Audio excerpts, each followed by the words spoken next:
You ask Tiger to solve. This deals with linear equations with one unknown. The final result is x equals 2.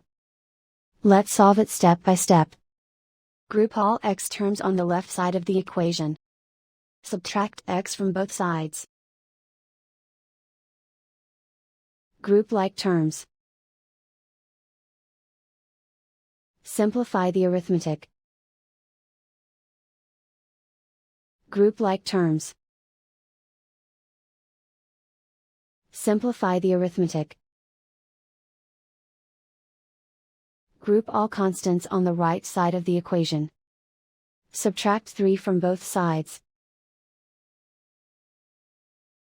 Simplify the arithmetic.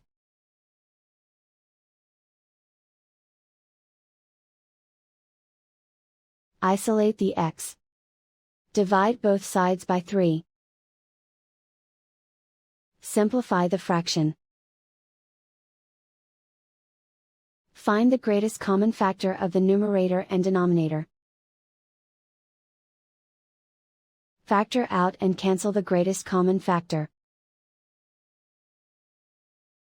And so the final result is x equals 2.